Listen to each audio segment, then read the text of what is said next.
Hello, McGinn. Good to see you again. Hope everyone had a terrific Thanksgiving break, enjoyed your 4 days, and are now back here ready to roll for this full week and the push now toward our winter break. I have to admit, I've missed reading to you on the YouTube channel, so I'm excited to get back to things with you. One of the things we did with a kindergarten class today as we worked on setting was we read a book called A Visitor for Bear. And that reminded me that there's a few more in that series that are entertaining, just fun, cute. And so we're going to do a library book for Bear today to get back at it. So sit back and hope you enjoy it. Away we go.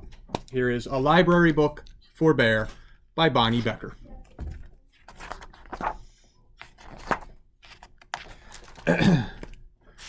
Bear had never been to the library. He had 7 very nice books at home, 3 about kings and queens, 3 about honeybees, and 1 about pickles.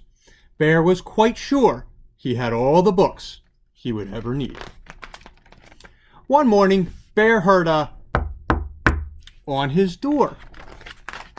When he opened the door, there was Mouse, small and gray and bright-eyed. "We are off!" exclaimed Mouse, with a happy wag of his whiskers. Bear frowned.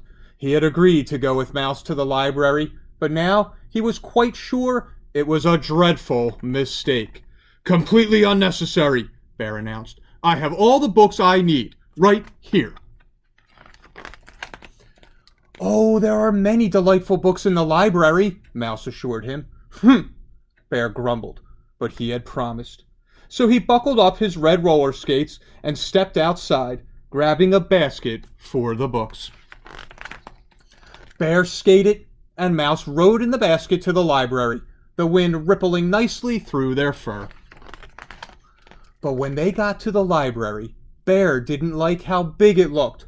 "There are far too many books in there," he protested. "Most excessive."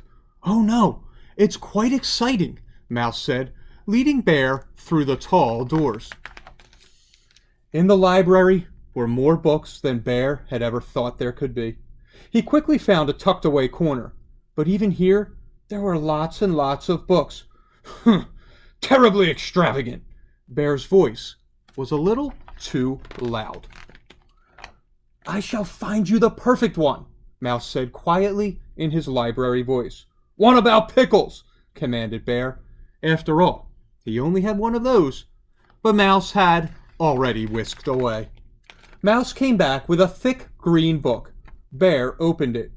"Rocket ships! Ridiculous!" Bear's voice was getting louder. "A good book about pickles is all I require." "Remember, quiet in the library," murmured Mouse as he scurried off. He soon returned with a tall yellow book. "I am not interested in wooden canoes." Bear's voice was even louder. "Quiet voices in the library," Mouse reminded him. "My voice is always quiet," Bear shouted. "I will find my own book. I can assure you that pickles are quite interesting." Mouse didn't look so sure, but Bear quickly spotted a blue book with a pickle on the spine, and Mouse sprang up the shelf to get it for him. Inside were pictures of pickles. The pickles had little fairy wings. They were dancing with petunias. "No dancing pickles!" Bear roared. "Shh," said a voice. Bear peeked around the bookshelf. There sat a librarian with a cluster of youngsters gathered around her.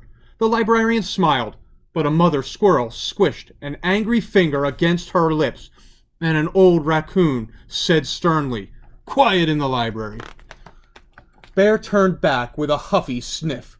"I know when I'm not wanted," he told Mouse. "I want to go home." "Surely at least one book," Mouse began, but Bear cut him off. "I have all the books I need." He looked quite certain.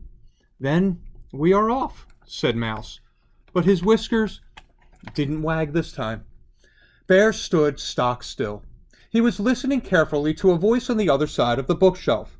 "So the very brave Bear began to inch his way toward the treasure chest," the voice was saying. "I'm ready," began Mouse. "Shh!" exclaimed Bear. "It's just getting to the good part." "But you said—" "Quiet voices in the library!" Bear bellowed. This time, The librarian got up and looked around the bookshelf at Bear. Bear stood very still and quiet, as if he had been still and quiet all along. "Would you like to join story time?" the librarian asked. Bear glanced at Mouse. "We'd love to have you," said the librarian. Bear and Mouse scooted around the shelf and found 2 empty chairs. The librarian began to read again. Bear lifted the lid to the treasure chest, and inside, the librarian paused. Mouse and Bear strained forward. "Inside," she said, "was a mound of pickle slices, and each shining slice was made of diamonds and gold, and everyone shouted, 'Hooray for the very brave Bear!' And then she said, 'The end.'" Bear stared dreamily into space for a moment. Then he looked over at Mouse and announced, "As I said, pickles are most interesting." "Indeed," said Mouse. Later, Mouse rode in the basket with 7 new books. There were 2 about wooden canoes, 2 about rocket ships, 2 about teapots, and 1 called The Very Brave Bear and the Treasure of Pickle Island, which Bear read to Mouse that very same day. So boys and girls, I hope you enjoyed our return to the read-alouds. I hope you enjoyed our characters, Bear and Mouse. They always give me a little bit of a laugh. I love their relationship. Read anything. Pick something off the shelf. Read it to yourself. Read it with someone at home. Can't wait to bring more books to you this week. You have an awesome night, McGinn, and I'll see you soon.